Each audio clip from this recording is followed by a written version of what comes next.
شبیر حسن ٹھرکوٹی صاحب کی بارگاہ میں تشریف لائیں، صدارتی کلمات سے اور دعا سے ہمیں مستفید فرمائیں۔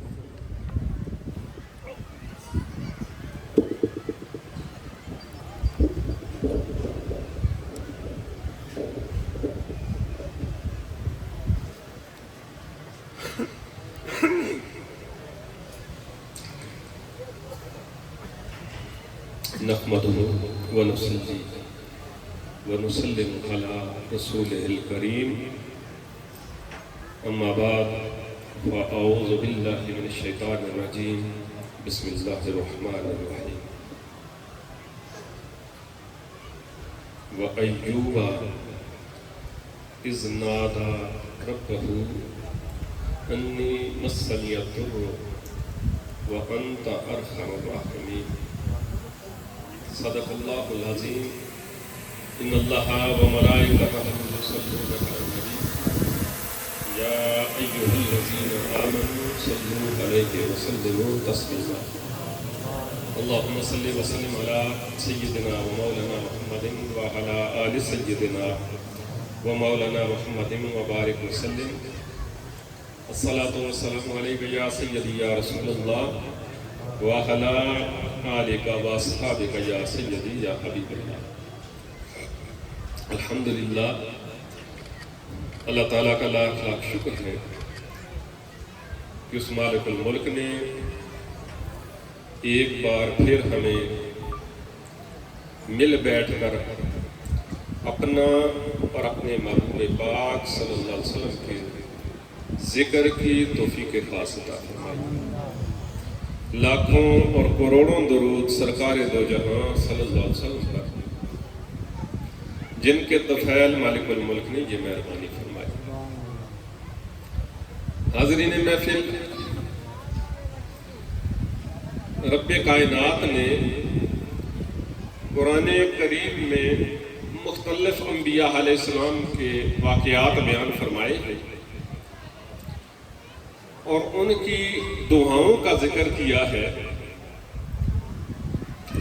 اور بتایا ہے کہ کیسے کیسے مشکل حالات میں انہوں نے اپنے رب کو پکارا اور اپنے دکھوں کو، اپنی پریشانیوں کو، اپنی مصیبتوں کو اپنے رب کی بارگاہ میں پیش کر کے دعا اور التجا کی، تو پھر کس طرح رب کائنات نے ان کی دعاؤں کو درجہ قبولیت عطا فرمایا اور ان کے لیے ناممکن کو ممکن بنایا اور مشکل سے مشکل ترین حالات میں ان کے لیے آسانیوں کے راستے نکالے۔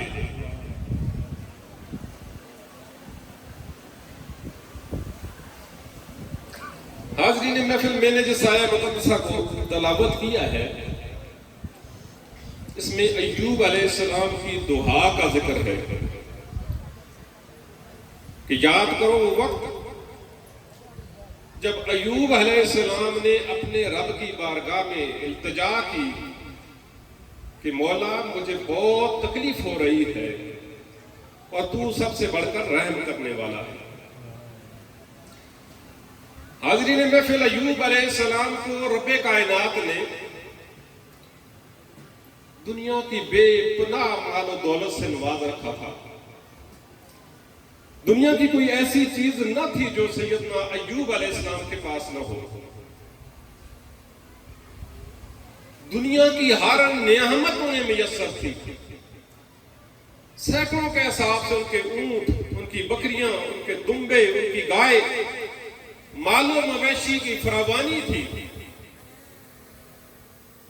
ایکڑوں کے حساب سے ان کی زمینیں تھیں، سینکڑوں نوکر اور چاکر تھے، آل و اولاد اور مال و متاع کی فراوانی تھی۔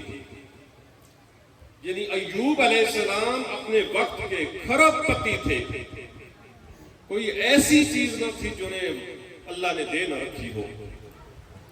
پھر ایک وقت آیا کہ اللہ تعالیٰ نے ایوب علیہ السلام کو آزمانا چاہا اور آزمایا۔ رب اپنے بندوں کو آزماتا ہے۔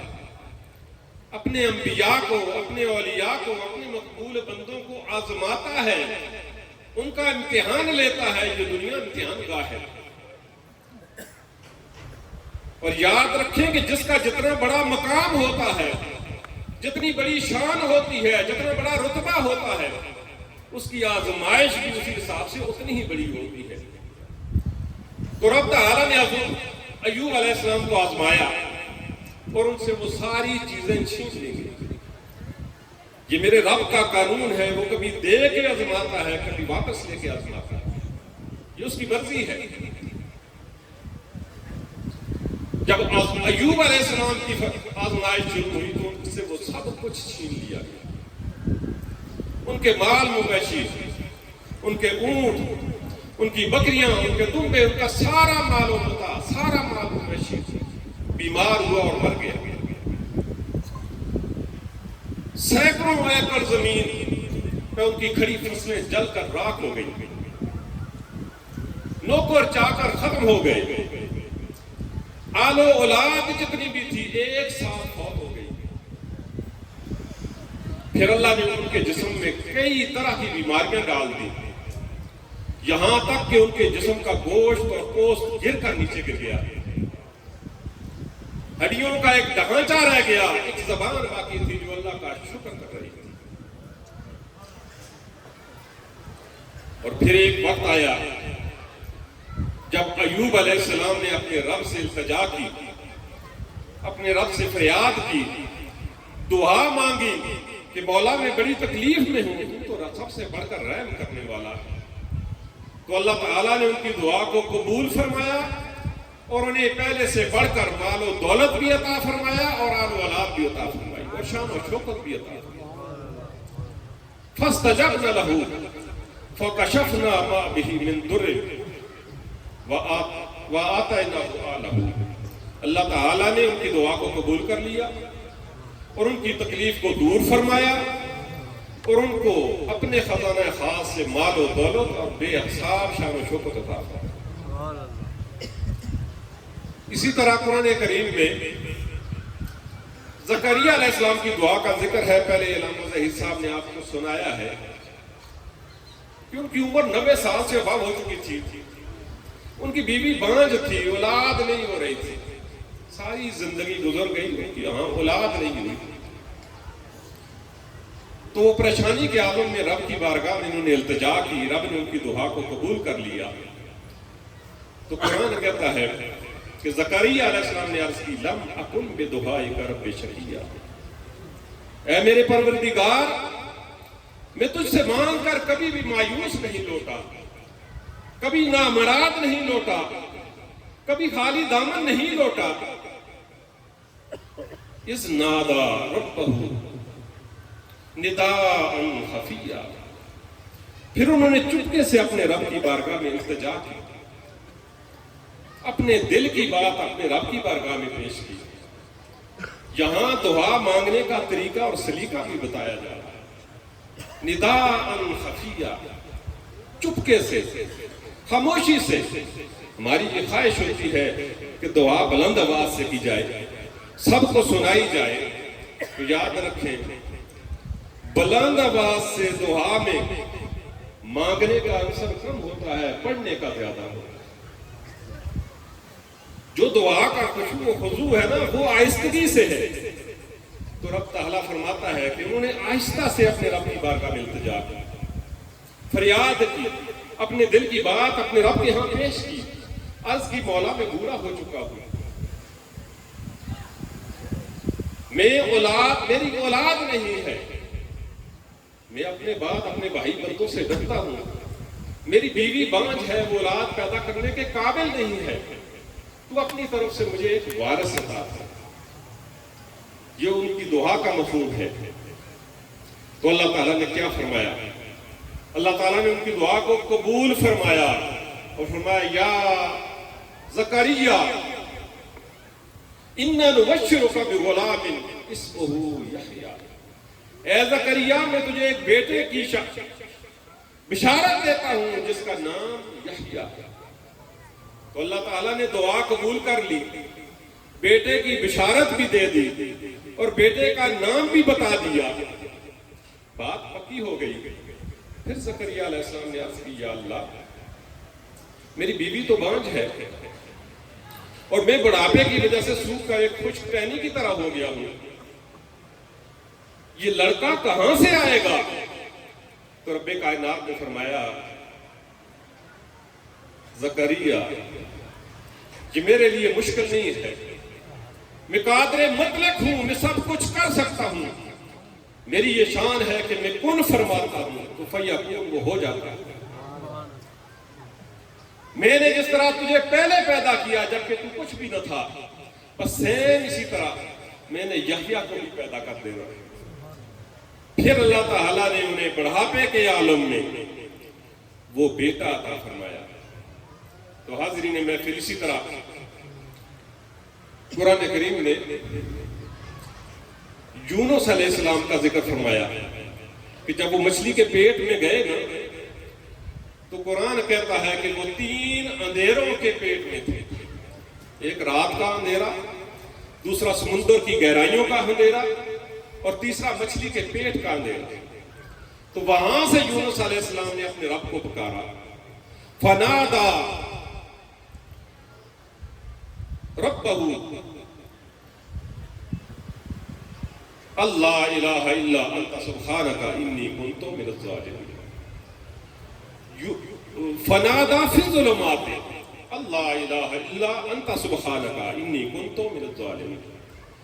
یونس علیہ السلام نے ان اندھیروں میں اپنے رب کو پکارا کہ اے میرے رب تیرے علاوہ تیرے علاوہ عبادت کے لائق کوئی نہیں، تیرے علاوہ میرا معبود کوئی نہیں، تیرے علاوہ میرا الہ کوئی نہیں، الہ کوئی نہیں، تیرے علاوہ میری دعاؤں کو سننے والا کوئی نہیں، میری التجاؤں کو قبول کرنے والا کوئی نہیں، تیرے علاوہ میری مشکلوں کو آسان کرنے والا کوئی نہیں، تیرے علاوہ میرا فریاد رس کوئی نہیں۔ مولا تو پاک ہے، میں ہی قصوروار۔ کتنی پیاری دعا ہے۔